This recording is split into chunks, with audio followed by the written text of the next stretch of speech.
अब ये mutual fund ने आखिर क्या बेचा है, सबसे ज्यादा इसने बेचा क्या है?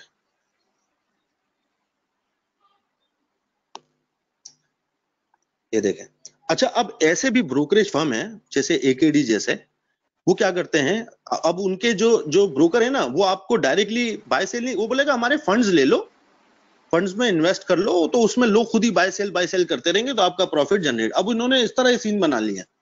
अब यहां देखें सबसे ज्यादा सेलिंग इसकी एक्सप्लोरेशन, यानी कि ऑयल के जो हालात हैं वो इसके मुताबिक, ये जो सोच रहा है, या तो इसने डिप पे लिया है ऊपर बेच रहा है, लेकिन इसके हिसाब से एक्सप्लोरेशन जो है उसकी कंडीशन कुछ बेहतर नहीं लग रही, जो म्यूचुअल फंड सोच रहा है। ये मैं अपनी बात नहीं कह रहा आपको, इसकी सेलिंग कह रही है ना, यही सोच के इसने सेल किया होगा ना, और क्या सोच के सेल करेगा।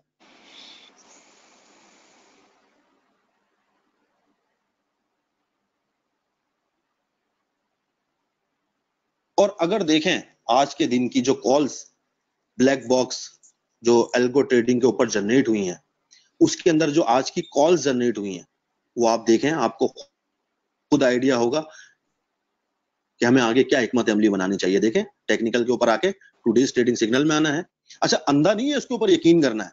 ये मैं आपको आसान से अल्फाज में बताऊं, ये जितने भी ब्लैक बॉक्स एल्गो ट्रेडिंग के सिस्टम्स हैं, ये 2-2.5% की पॉजिटिविटी पे बाई की कॉल जनरेट करते हैं, और 2-2.5% की नेगेटिविटी के ऊपर ये सेल की कॉल जनरेट कर देते हैं।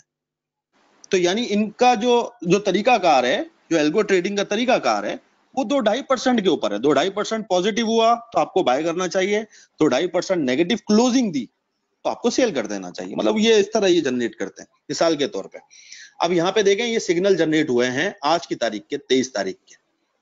अब स्टॉक तो बहुत सारे हैं, लेकिन हमने इसमें से वो स्टॉक देखने कि जिसका वॉल्यूम होना चाहिए, और उसमें अगर आप बाय के हैं शौकीन, सिर्फ बाय करते हैं और सेल करते हैं, तो ठीक है। अगर आप शॉर्ट सेल वाले हैं तो ये सेल की कॉल्स आपके लिए ही जनरेट हुई हैं, यानी कि इन चीजों को आप शार्ट कर सकते हैं जिसमें सेल की कॉल जनरेट हुई है। और जो सिर्फ बाय वाले भाई हैं तो वो सिर्फ बाय, जैसे कि इसमें जनरेट हुआ है, ये कॉल है आज बाय की। इसके अलावा अगर आप नीचे देखें तो बनू के अंदर आज कॉल जनरेट हुई है बाय की। अब एक मिसाल मैं आपको देता हूं कि यहां पे मैं गया, मैंने यहां पे बनू लगाया,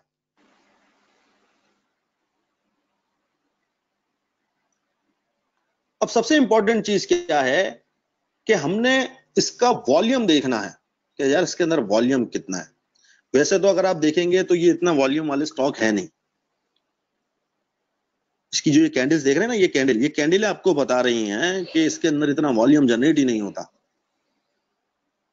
लेकिन फिर भी आप जब चार्ट ये ओपन करेंगे, मैं नए से एक ओपन करके आपको दिखाता हूं, उसके अंदर वॉल्यूम आपके पास लगा लगाया आएगा नीचे। ये देखें, जैसे ही आप इस चार्ट पे पहुंचेंगे तो वॉल्यूम आपके पास ऑलरेडी नीचे आएगा लगा हुआ। लेकिन अगर आप इसको वॉल्यूम इसका लगाना भी चाहते हैं तो वो आगे इंडिकेटर जब आपको बताएंगे तो उसके अंदर आ जाएगा। देखें, हमने यहाँ पे इसका वॉल्यूम चेक करना था जो आज कॉलेज है इसके अंदर जनरेट हुई है, BNWM में। तो यहाँ पे आप देख सकते हैं, देखें इसका वॉल्यूम ही नहीं है, टोटल 1500 का इसका वॉल्यूम है आज का। तो हमने आपको क्या कहा कि ऐसे स्टॉक के अंदर पोजीशन बनानी है कि कम से कम 1-1.5 लाख का वॉल्यूम वो रखता हो। तो ये जो है, ये आप जैसे हम जैसे बंदे के लिए ये कॉल नहीं है। इसी तरह कि यार आप, ये समझाने का मकसद ये कि आपने वहां गए SCS में देखा, या किसी भी XYZ किसी भी बंदे ने आपको बताया कि यार इस चीज को खरीद लो, तो भाई मेरे अचानक नहीं खरीद लेना, जाके उसका वॉल्यूम चेक करना, देखना, समझ में आता है तो ठीक है, नहीं समझ में आता तो इग्नोर कर देना। इसी तरह देखें, काफी सारों के अंदर सेल की कॉलें ही जनरेट हुई हैं क्योंकि मार्केट नेगेटिव रही है। सारे स्टॉक नेगेटिव हुए हैं, सिर्फ 4 स्टॉक पॉजिटिव थे। अब इसमें से हम एक मिसाल लेते हैं, जो फेमस जो स्टॉक्स हैं जिस पे ज्यादातर लोग काम करते हैं, जिसको आप कहते हैं वॉल्यूम वाले स्टॉक हैं, TRG से स्टार्ट करें। देखें यहां हमने TRG लगाया। अब इसके साथ साथ क्योंकि डिस्कशन कर रहे हैं तो इसमें हमारी कोशिश तो यही होगी कि शुरू के दिनों में ही आपको मेजर इंडिकेटर्स समझा दिए जाएं, बता दिए जाएं। हाँ, रोज 1 घंटा हम किसी भी इंडिकेटर को लेके हम उसे डिस्कस करेंगे, लेकिन असल में जो मेन इंडिकेटर्स हैं उसको आपको शुरू के दिनों में ही उसको बता दिए जाएं, ताकि डिस्कशन जब हम किसी स्टॉक को कर रहे हो, किसी को देख रहे हो बाय सेल के लिए, तो वो आपको आसान है। तो पहले हम क्या करते थे कि पहले हम स्टेप वाइज लेके जाते थे, कि आसान से शुरू करके मुश्किल पे लाते थे। लेकिन अब हम स्टार्टिंग के अंदर ही आपको जो जो मेन इंडिकेटर्स हैं वो हम आपको बताना शुरू कर देंगे। उसके बाद फिर आपके साथ डिस्कस भी करते रहेंगे, रोज एक दो इंडिकेटर नए, और साथ में उसको भी हम देखते रहेंगे। तो आज जो है इसके साथ साथ हम एक छोटा सा हम ये कहेंगे कि इजाफी चीज ये देख सकते हैं कि सपोर्ट रेजिस्टेंस के फार्मूले से जो जो जिसे कहेंगे कि प्राइस एक्शन के फार्मूले से हम उसे फॉलो कर सकते हैं। अभी ये कैंडल जो आपके सामने बनी है ये ग्रीन है, लेकिन ये है नेगेटिव।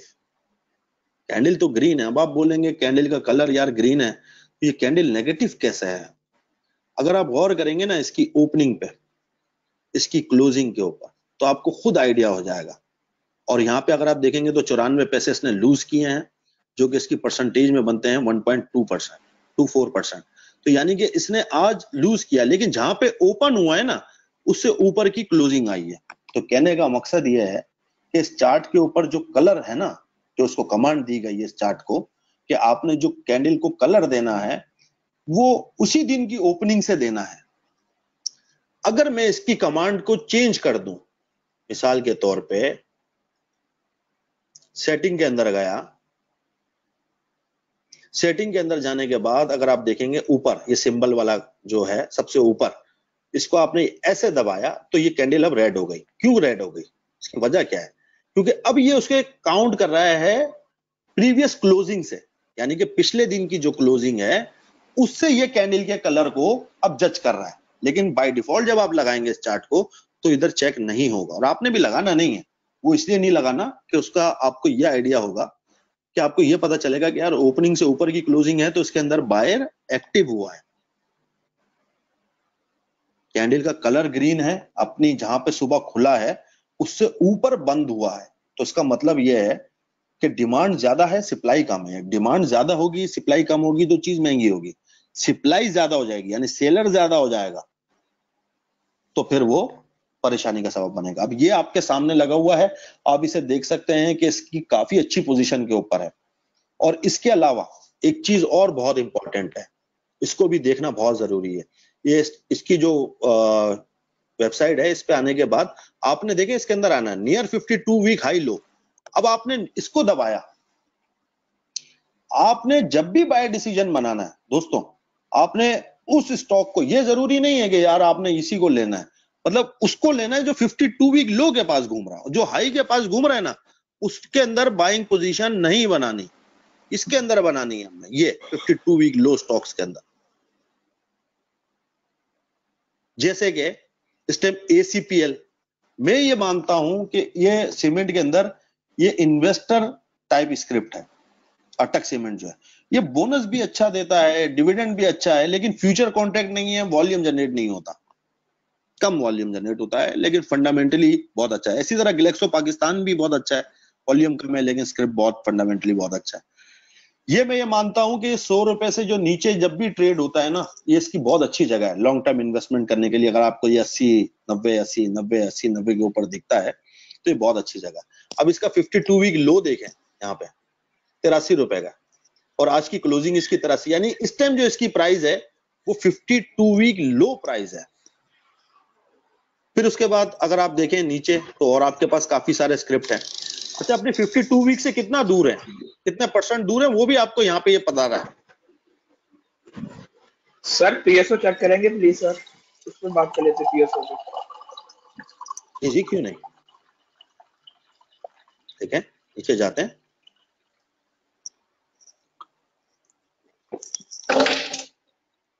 ये देखें 52 वीक से 2.23% दूर है PSO, ये देखें।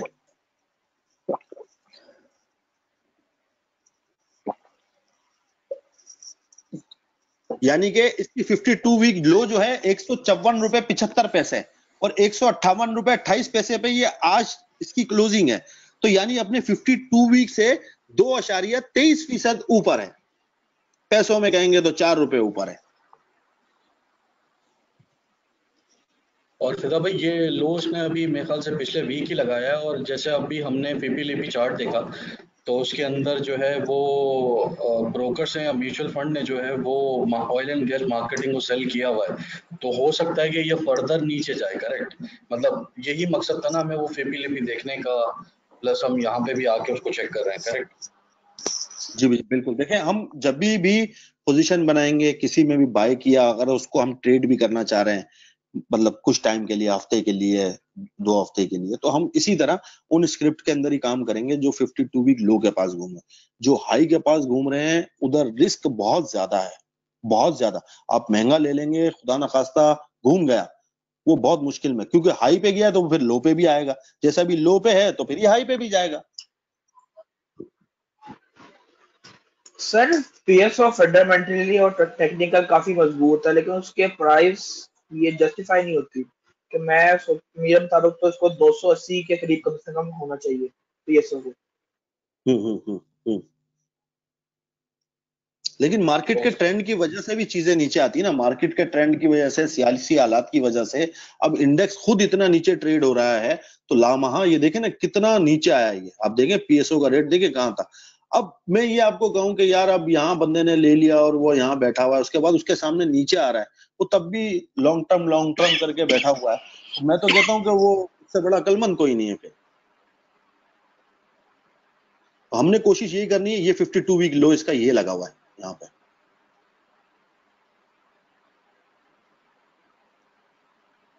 और बस थोड़ा सा ही दूर है अपने 52 वीक से। अगर ये एक आधी डिप और दे सर दिया ये तो आपको जी सर जी ये जो इंडिविजुअल स्टॉक्स हैं इनकी होल्डिंग देखनी हो, किसने बाई किया और क्या, वो कैसे देख सकते हैं? मतलब किसी स्टॉक को किसने बाय किया है ये नहीं दिख सकता, कौन से सेक्टर में बाइंग आई है यहां तक तो आप देख सकते हैं। हाँ, आप उसको आइडिया ये लगा सकते हैं कि यार जिसमें ज्यादा वॉल्यूम हो, हाँ उसको हम ये कह सकते हैं, क्योंकि अगर पैसा निकलेगा या लगेगा तो वॉल्यूम तो जनरेट होगा। तो जिसके अंदर वॉल्यूम जनरेट हो रहा है और आपको दिख रहा है कि यार उसके अंदर वहां पे बायर है उस सेक्टर के अंदर, तो आप उस स्क्रिप्ट को देख सकते हैं। लेकिन इंडिविजुअल स्क्रिप्ट के अंदर कौन बाय कर रहा है कौन सेल कर रहा है ये नहीं पता चल सकता। ये स्टॉक एक्सचेंज का रूल है। देखिए, आप कोई भी बिजनेस करते हैं, अपने कोई भी काम करते हैं, आपने फर्ज करें कि एक शॉप खोली या एक मॉल खोला, आपने आपने किसके लिए खोला? कस्टमर्स के लिए। कस्टमर नहीं आएगा वो बिजनेस नहीं चल पाएगा। लेकिन स्टॉक एक्सचेंज के अंदर आपको कस्टमर नहीं चाहिए, कस्टमर आपको मार्केट अरेंज करके देगी। आपने जस्ट ऑर्डर डालना है, मार्केट का काम है कि इसका कस्टमर जो है वो कहां से लाएगा। अच्छा, अगर आप चाहते हैं कि यार मेरे पास शेयर है, मैं अपने भाई के नाम पे ट्रांसफर, वो सीन भी नहीं है भाई, वो आप बेचो मार्केट में, भाई मार्केट से ही खरीद लेगा। तो यहाँ पे ये एक बहुत इसकी हमारे बिजनेस में की पॉइंट है कि हमें कस्टमर नहीं चाहिए। दुनिया का मैं बोलता हूँ ये ऐसा काम हो ना, जितने भी काम है उसमें आपको आप कोई भी चीज खोल के बैठ जाए, अगर किसके लिए बैठेंगे? कस्टमर के लिए। कस्टमर ही नहीं आया फिर क्या करेंगे? तो असल में मुद्दा जो है वो कस्टमर, ये इस हमारे काम में ये नहीं है। दूसरी चीज, हमारा काम ऐसा है कि हम सेक्टर चेंज कर सकते हैं, जैसे कि कभी हम सीमेंट बेच रहे हैं तो कभी हम फार्मा बेच रहे हैं, मतलब हम चेंज कर सकते हैं। लेकिन आप एक नॉर्मल बिजनेस से अगर इसको आप देखेंगे तो आप इतनी जल्दी सेक्टर चेंज नहीं कर सकते अपना। अगर आपका कोई सीमेंट का बिजनेस है तो आप इतनी जल्दी जो है ना फार्मा में नहीं आ सकते। इस काम का ये बड़ा एडवांटेज है हमारे काम का। दूसरी चीज ये भी है कि ये हॉट कैश है, मतलब आपने कोई प्रॉपर्टी ले ली, भले उसकी मालियत करोड़ 2 करोड़ की है, लेकिन आप जब बेचेंगे ना आपको बेचने में टाइम लगेगा, उसे वक्त चाहिए उसके लिए, बेचने के लिए महीना 2 महीना 3 महीना, वो जितना चाहे। लेकिन इसमें नहीं है, इसमें T+2 है। आज आपने माल काटा, 2 दिन के बाद आप अपने पैसे कैश कर लें। दूसरी चीज, हम लोग अगर ये देखते हैं कि हम पूरे महीने के अंदर पूरा महीना अगर हमने ट्रेड किया, हाँ हमने उससे 10% कमाया, तो ये बहुत अच्छा प्रॉफिट हो जाएगा। कैसे हो जाएगा? हम अगर 1 लाख रुपया, एक में वैसे तो नहीं, सूद हराम है, आपने ले जाके रख दिया कौमी बचत में, हाँ वो आपको 800-900 रुपए देगा पूरे एक महीने के अंदर। लाख रुपया फंस गया और वो आपको 800-900 रुपए वहां वो दे रहा है। यहाँ पे अगर आपने 10% आप देखते हैं ना तो 10,000 रुपए बनता है भाई, उधर 800-900 रुपए बनता है। अगर आप नॉर्मल तौर पे काम करें और कम प्रॉफिट जनरेट करें, 1% की ढंग की ट्रेड करें, 1% का प्रॉफिट, वैसे तो 1% तो किसी को दिखता ही नहीं है, लेकिन अगर 1% भी आप निकालें अपनी पर ट्रेड में से, पूरे महीने के अंदर अगर आपने 10 ट्रेड 1% की काटी, 10% तो अंदर कर दिया ना आपने। अगर आप देखेंगे 10 महीने के बाद आपके पैसे डबल हो जाने, 10% आप लगाएं, 10 महीने के बाद आपके तो जो आपने लगाया था वो तो डबल हो गया। तो 1%, 2%, 3% कतरे कतरे से दरिया बनता है, और उसको उसी तरह सर आप लेके कितने चले। परसेंट पे स्टॉप लॉस करना चाहिए? कि अगर 2% या 1% स्टॉप लॉस कितने परसेंट पे कर देना चाहिए इसके तौर पे? स्टॉप लॉस अगर कैंडल पिछली प्रीवियस कैंडल उसकी 3% की बनी है तो उसकी लो, जैसे कि सपोर्ट रेजिस्टेंस तो खैर टॉपिक हमारा कल है, मतलब जो नेक्स्ट क्लास है उसमें है, लेकिन हम ये सोच रहे हैं कि ये जो भी कैंडल बन रही है, जैसे आज की कैंडल बनी है ये पीएसओ की, हम ये सोचते हैं कि यार ये इसकी स्टॉप लॉस होना चाहिए 155.31 रुपए का, क्योंकि इसकी जो ये करंट मूव है इसमें सबसे लोएस्ट पॉइंट जो कि इसका 52 वीक लो बन रहा है 154 रुपए के पास बन रहा है, तो ये ऐसी जगह पे हमें स्टॉप लॉस रखना चाहिए। अच्छा, हर टाइम फ्रेम का स्टॉप लॉस का साइज चेंज है। डे के ऊपर मैं ये कहूंगा कि 3%, ज्यादा से ज्यादा 5%। अगर आपने कोई चीज ले ली, बाय की, वो 5% नेगेटिव हो गई, तो मेरा मशवरा तो यही है कि निकलना बेहतर है उसमें से। हाँ, 1%, 2% चल जाएगा, कोई नहीं जरूरत है, लेकिन अगर खुदा ना खास्ता आपके अगेंस्ट 5% घूम जाए तो समझे कि यार शायद मेरी वर्किंग में कोई कमी है बॉस, तो उससे एग्जिट करना बेहतर है। और कोशिश करें कि स्टॉप लॉस ना लें। स्टॉप लॉस लेने के भी तरीके हैं, कैसे? स्टॉप लॉस स्ट्रेटेजी जो है वो जो हम इंडिकेटर देखते हैं RSI, उसके ऊपर डिपेंड करता है। मतलब अगर हमने किसी भी चीज को 50 से ऊपर के RSI पे बाय किया तो वहां पे हम स्टॉप लॉस स्ट्रेटेजी को अप्लाई करेंगे, लेकिन किसी भी चीज को हमने अगर 30 से नीचे के RSI पे बाय किया उसका हम स्टॉप लॉस नहीं लेंगे। वो अगर मजीद नीचे चला जाता है हम उसे री बाय करेंगे, क्योंकि वो ऑलरेडी ओवरसोल्ड है। ओवरसोल्ड पोजीशन में हम री बाय करेंगे, हम स्टॉप लॉस नहीं लेंगे वहां पे। तो ये भी एक अलग एक लॉजिक है, इंशाल्लाह वो भी आपको समझाएंगे और काफी अच्छा लगेगा। स्टॉप लॉस भी की भी जगह है कि यार हमें यहाँ पे लेना चाहिए, ऐसे री बाय करना, अगर वो नीचे आता है तो हमें मजीद बाय करना चाहिए।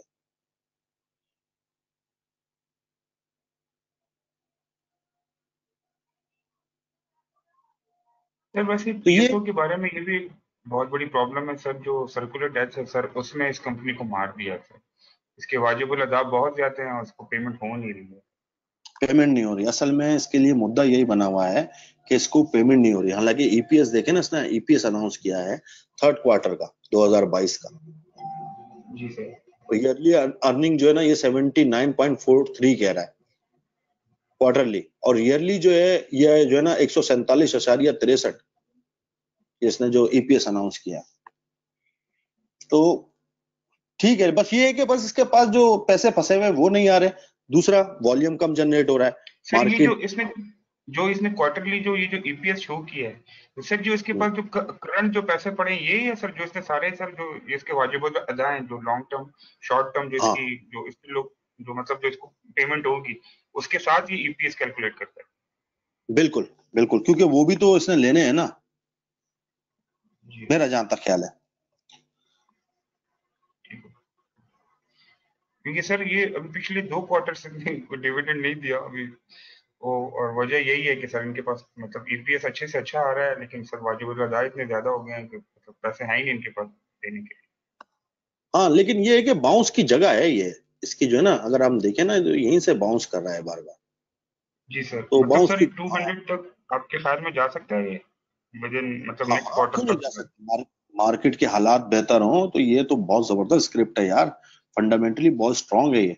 और मैं यही कर रहा हूँ ना कि ये जो ऐसा टाइम होता है ना, इसमें कोई भी बंदे का लेने का मन नहीं होता, क्योंकि वो घबरा रहा होता है ऑलरेडी। हालांकि असल में लेने की जगह यही है कि भाई हमने नीचे लेना है 52 वीक, और नहीं भी लेना, एक मिसाल मैं आपको दे रहा हूँ कि नहीं भी लेना तो हमें उसे टारगेट पे रख लेना है कि यार ये 52 वीक के पास है, जैसे ही फर्स्ट रेजिस्टेंस तोड़ेगा फर्स्ट रेजिस्टेंस में से कितना चला जाएगा?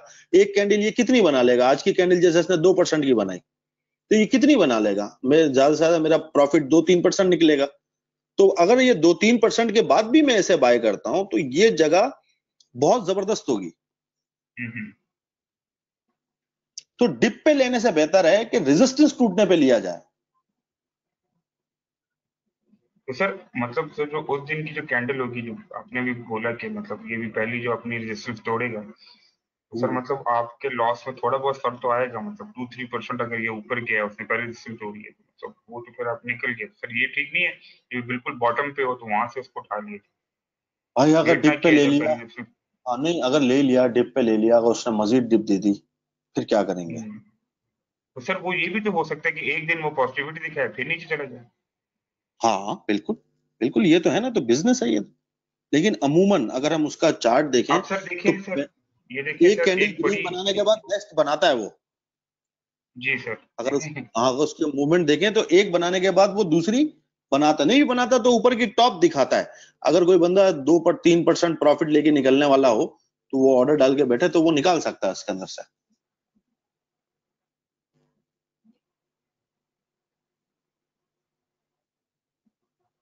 तो उसमें यही है। अभी तो आज तो ये फिर नेगेटिव हुआ है और बहुत सारे जो है ना वो इधर तक का शार्ट भी मार के बैठे हुए होंगे इसके अंदर, ये यहां तक जाएगा मैं यहां इसको बाय बैक करूंगा।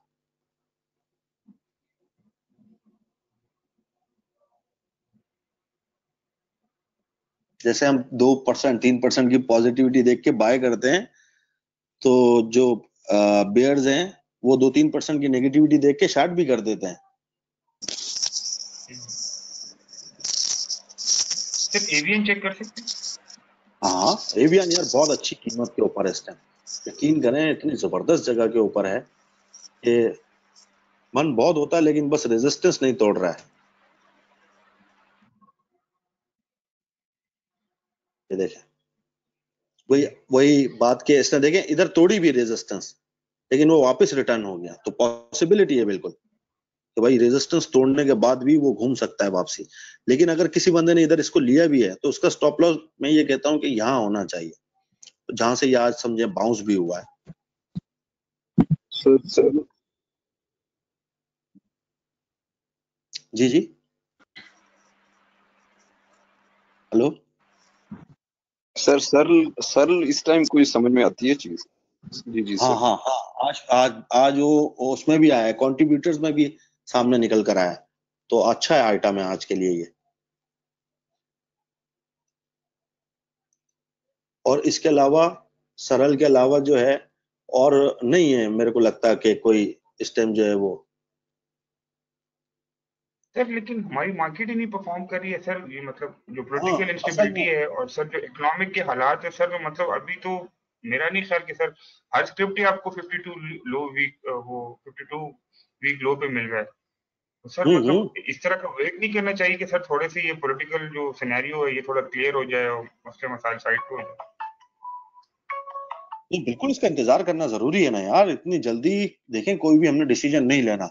अगर ले भी रहे हैं तो अपने पूरे पोर्टफोलियो के साथ मार्केट में काम नहीं करना इस टाइम। जैसे हम फर्ज करें कि 100% के साथ पहले काम कर रहे हैं, तो ऐसी सूरत के अंदर हम 50% की पैसों से हम काम कर सकते हैं। 50% हमारे पास कैश होना इस टाइम जरूरी है, सारा को नहीं लगाना है, क्योंकि हालात इस टाइम ऐसे नहीं है। हो सकता है मजीद डिप दिख जाए,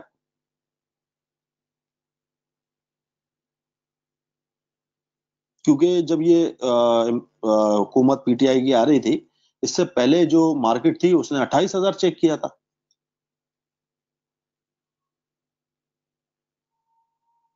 तो कुछ भी हो सकता है ना, पॉसिबिलिटी किसी चीज की भी हो सकती है। और आपको पता है पड़ोसी भी डिफॉल्टर हुए हैं। तो जब वो श्रीलंका डिफॉल्ट हुआ, अब तो बहुत सारे यहाँ पे भी खाना जंगी सोच रहे हैं। तो इसलिए इन्वेस्टर डरा हुआ है, पैसे ही नहीं लगा रहे हैं बाजार के अंदर। तो दूसरा इंटरेस्ट रेट बढ़ा हुआ है, सारा पैसा जो है वो कौमी बचत में पार्क हो रहा है इंडिविजुअल्स का, वॉल्यूम ही नहीं जनरेट हो रहा मार्केट।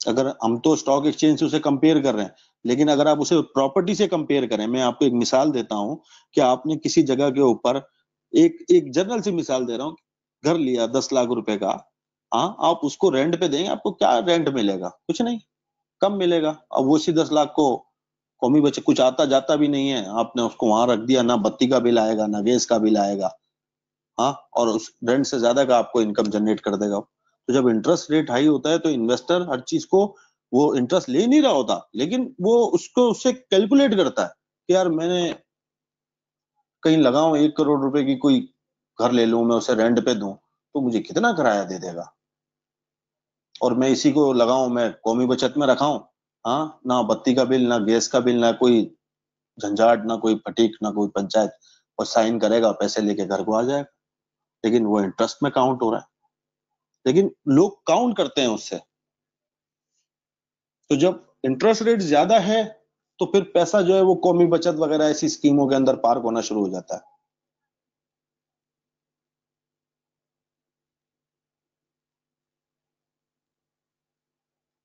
और सियासी हालात इंटरेस्ट भी रेट आप, का हमेशा बढ़ता तब है जब आपकी इन्फ्लेशन बढ़ती है सर, उसको कवर करने के लिए इंटरेस्ट रेट बढ़ाया जाता है, ऐसा ही है।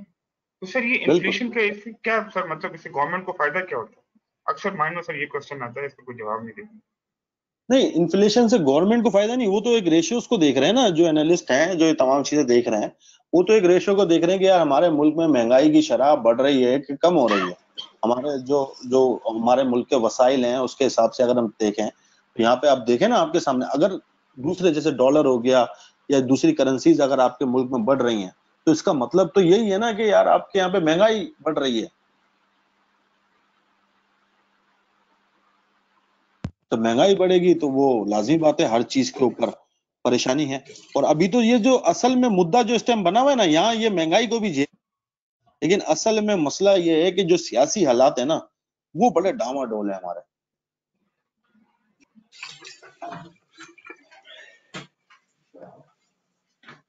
सर एक क्वेश्चन है कि ये जो स्टॉक मार्केट में शेयर्स कंपनीज अपने पेश करती हैं, वो कैपिटल जनरेट करने के लिए करती है, तो कैपिटल तो एक दफा जनरेट हो गया, उसके बाद उसकी जो फर्दर लोग आपस में ट्रेडिंग करते हैं, उससे कंपनी को क्या फायदा? उस कंपनी को तो कोई फायदा नहीं।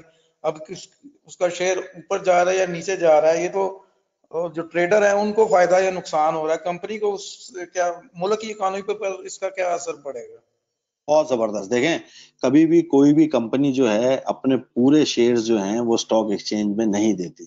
अगर उसने स्टॉक एक्सचेंज में, एक मिसाल मैं आपको दे रहा हूँ, 30% शेयर उसने मार्केट को दिए, हाँ, 70% उसके पास है, लोग उसे ट्रेड करके उसकी प्राइस ऊपर ले जाते हैं, तो मार्केट में तो वो है ही 30%। असल में जो बड़ा प्रॉफिट है वो कंपनी का ही है, क्योंकि 70% की होल्डिंग तो उसी के पास है ना।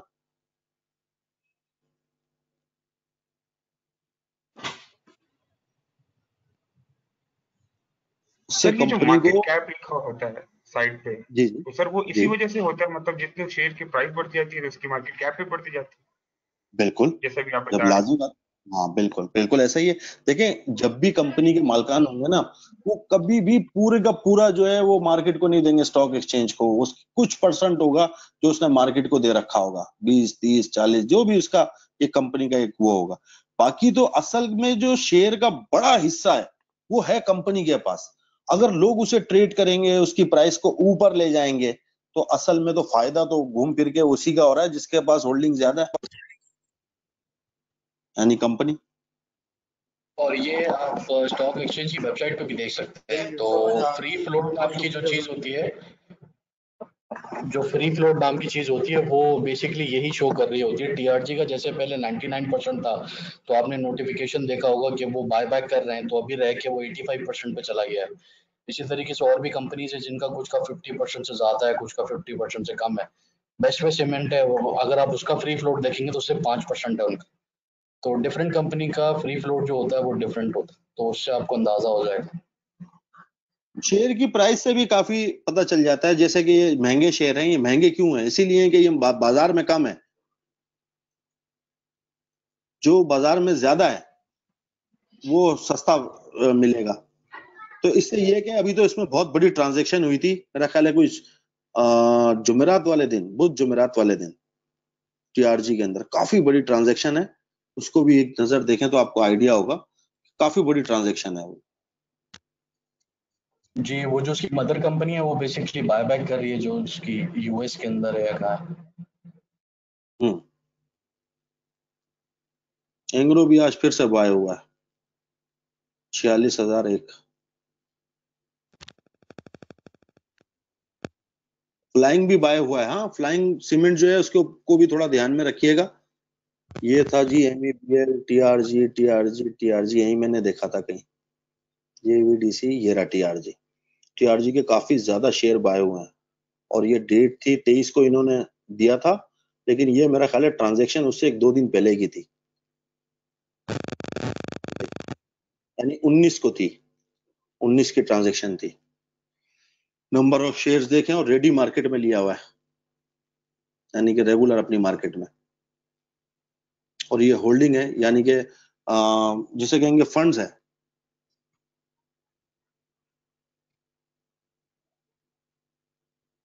मैपल ई वाले भी सर बायबैक कर रहे हैं।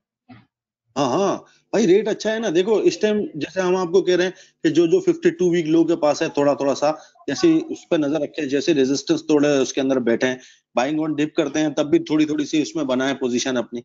अब ये देखें फ्लाइंग, फ्लाइंग को भी 75,000 बाय किया है। नॉन एग्जीक्यूटिव डायरेक्टर है यूसुफ कामरान खान साहब, ₹7.52। तो 5,64,000 रुपए की कीमत है।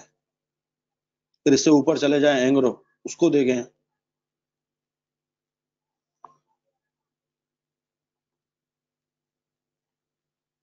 तो ये चीजें भी साथ में आप देखते रहें। और जो जैसे बताया 52 वीक लो हो, फिर उसके सर अलावा जो नीचे करें इंडिकेटर थोड़ा सा बताए। सर, ये जी एमटीएल भी जी, किसी ने बाय किया है, थोड़ा सा नीचे करें हाँ एमटीएल।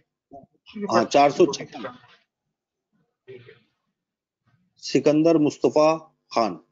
अच्छा, ये अगर आज जमा हुआ है, नहीं ये तो 23 का जमा हुआ है। हाँ ठीक है, ये देखें, ये 20 की ट्रांजेक्शन है। जब भी ट्रांजेक्शन होगी उसके 1 दिन के बाद, 2 दिन के बाद ही आपको वहां पे शो होगा। आगे सर एमयूवीएल भी थी सर, वो भी देख लो।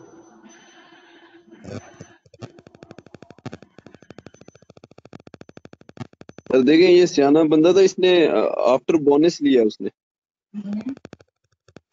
हाँ हाँ हाँ, बिल्कुल आपने बिल्कुल सही उसको वलीद भाई जज किया कि ये स्प्लिट होने के बाद इन्होंने पकड़ा। जी, जैसे मैंने आपको बताया ना, जब ये स्प्लिट होता है ना तब मैं इसको पकड़ता हूँ, ठीक है। तो उससे क्या होता है कि नीचे वाली प्राइस आपको अच्छी मिलती रहती है। हम्म,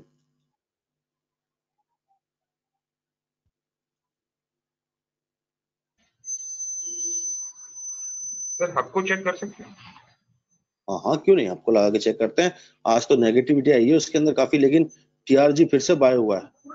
वो TRG कह रहा हूँ, STPL। विकास भाई, कैप्को का डिविडेंड खाया है कि नहीं अभी तक? हजम हुआ कि नहीं कैप्को का? नहीं, कैप्को का नहीं, वो बस सेल आउट कर दिया है। वो आपकी पहली वाली बात है, याद है मुझे लास्ट टाइम। सर ये एमयूवीएल देखिए सर, ये कितना बाय हुआ है? अच्छा सर 2000। 2,000। हाँ, लेकिन ये कि एग्जेक्टिव की तरफ से हुआ है।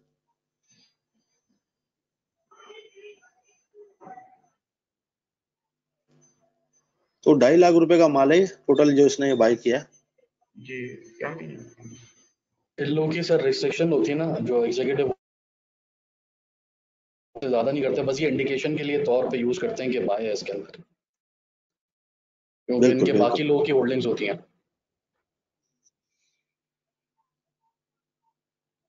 अच्छा, मुगल भी आज चला है थोड़ा सा,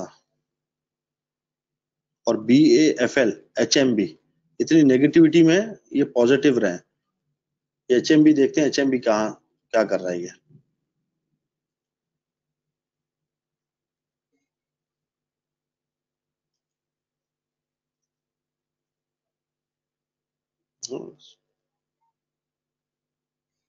लग तो ठीक रहा है यार। सर इनकी सबसे बड़ी प्रॉब्लम ये है सर, ये शरिया स्टॉक्स में नहीं आते सर। बैंक्स में सिर्फ मेरे ख्याल 1 या 2 बैंक हैं जो शरिया में आते हैं, कि मीजान है और एक मेरे ख्याल से दुबई इस्लामिक बैंक।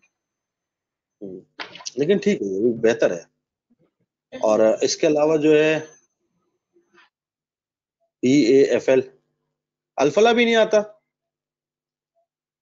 नहीं नहीं सर, सर, थोड़ा सिर्फ आप 2 ही चेक कर लें बैंक्स सर, आते हैं। पता नहीं वो आता है कि नहीं आता, लेकिन सर उनकी जो बैंकिंग है सर वो कन्वेंशनल है, इस्लामिक बैंकिंग तो है ही नहीं।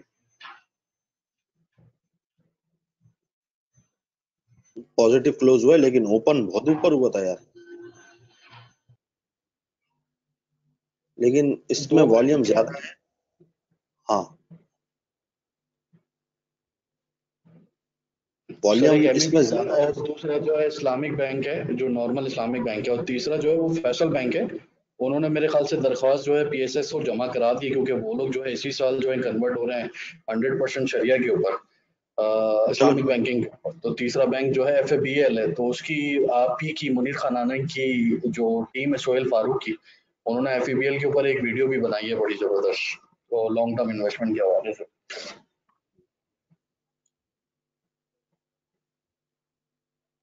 मुगल भी आज चला है और वॉल्यूम के साथ चला है ये।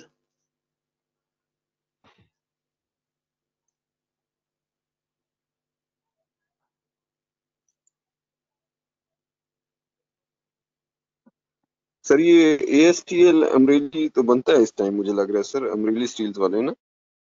हम्म। क्योंकि इस टाइम सीमेंट और ये दोनों जो है ना नजर में है, जैसे कि बताया ना कि लोग जमा कर रहे हैं, ले रहे हैं, इतनी चीप प्राइसेस के ऊपर चीजें मिल रही हैं, तो जो रखने वाले हैं वो तो ले ही रहे हैं।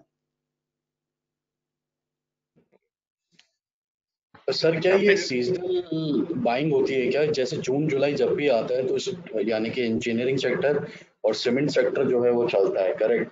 और अभी साथ में जो है वो बजट भी आने वाला है, और सुनने में आ रहा है कि वो इन्वेस्टर फ्रेंडली जो है वो बजट लॉन्च कर रहे हैं, जिसके अंदर काफी ज्यादा कंस्ट्रक्शन के लिए सब्सिडीज और ये सारी बातें हो रही हैं ऑलरेडी। तो क्या ये वजूहात हैं जिसके बिहाफ पे जो है ये बाइंग हो रही है? और ये आपने हमें जो है सपोर्ट और रेजिस्टेंस की लाइंस भी ड्रॉ करना सिखानी है, क्योंकि आपने जैसे यहाँ पे ये रेजिस्टेंस बनाई है, तो किस चीज को देखते हुए बनाई है? जी जी बिल्कुल, ये तो बेसिक टॉपिक ही यही है, लेकिन आज जो हमने जो डिस्कशन की है और जो रिकॉर्डिंग में है, तो उससे ये है कि स्लो स्लो सबकॉन्शियस माइंड को बिल्ड करके, क्योंकि बिगनर भी हैं बहुत सारे हमारे पास, बहुत सारों का अकाउंट भी नहीं खुला हुआ भी है, तो उनको ब्रोकरेज के बारे में या ऐसी चीजों फ्यूचर कॉन्ट्रैक्ट के बारे में इतनी नॉलेज नहीं थी। तो ये तो पहली क्लास थी, कल से इंशाल्लाह हमारा चार्ट का सफर शुरू है। जो आज चार्ट की बेसिक्स थी वो भी बताई हैं, तो कल हमारे पास मेजर टॉपिक ही यही है कि कल हमने जो हम नॉर्मल इंडिकेटर जो हम इस्तेमाल करते हैं अपने चार्ट के ऊपर, हमने कोशिश ये करना है कि शुरू में ही हमने उसको रीड कर लेना है, ताकि वो फिर उसको हम साथ में लेके अभी हम डिस्कस कर रहे हैं, लेकिन हमें डिस्कशन में वो मजा नहीं आ रहा, क्योंकि आप बिगनर हमारे साथ हैं और यहाँ पे हम वो तमाम चीजें लगा नहीं सकते। तो पहले हमारी कोशिश यही होगी कि हमने शुरू में ही आपको वो जितने भी इंपॉर्टेंट इंडिकेटर हैं वो समझा देने, ताकि फिर हम उसको यहाँ पे डिस्कस करने में चीज को मजा आए। अब उसमें क्या होगा कि अगर वो हमने भी लगाए भी होते ना, तो आपको देख के ही पता चल जाता, ये भी मैनुअल रेजिस्टेंस लगा रहे हैं, वो सब ऑटोमेटिक पीछे पीछे ट्रेल कर रहा होता है, एरोज बना रहा होता है, स्टार जनरेट हो रहे होते हैं, तो काफी चीजें हैं ऐसी। लेकिन कल से इंशाल्लाह हमने इस चीज की शुरुआत करनी है। अब हमने सबसे पहली चीज ये कि कोई बाय पोजीशन इस टाइम हमने नहीं बनानी है उस टाइम तक, जब तक हमारा स्टॉक जिसको हम देख रहे हैं या जिसके ऊपर हम काम कर रहे हैं, जब तक वो रेजिस्टेंस को ना तोड़े, यानी कि कोई पॉजिटिव 2-3% की पॉजिटिविटी दिखाए। अभी इसकी कैंडल ग्रीन है, इतनी बड़ी कैंडल है, लेकिन मैं आपको ये बोलूं कि यार ये कैंडल तो है, लेकिन ये सिर्फ 0.11% की कैंडल है। इतनी छोटी सी पॉजिटिविटी के ऊपर हम कैसे यकीन कर सकते हैं? जैसे कि बताया आपको, 2-2.5% तो कम से कम हो यार। बिल्कुल बिल्कुल सही कह रहे हैं। ओके। इसी तरह नेगेटिविटी भी, हमने कैंडल के साइज को नहीं देखना कि बड़ी है, तो अब साइज देखें उसका कितना बड़ा साइज है, लेकिन वो वहां यहाँ पे देखें तो आपको पता ही चले, क्योंकि उसका साइज बनता है ओपनिंग प्राइस से। ये कैंडल के अंदर जो चार हमने आपको प्राइसेस बताई हैं, इसमें जो ओपनिंग प्राइस है, इससे कैंडल का साइज बनता है। अगर वो ओपन नीचे हो रहा है और फिर क्लोजिंग ऊपर दे रहा है, तो कैंडल बड़ी बनेगी। तो ओपनिंग से उसका साइज बन रहा है, लेकिन यहाँ पे अगर हम देखें तो प्रीवियस क्लोजिंग से ये प्राइस आ रही है, ये जो प्राइस आ रही है ना, ये एलडीसीपी से चल रही है, जबकि कैंडल ओपनिंग से चल रही है।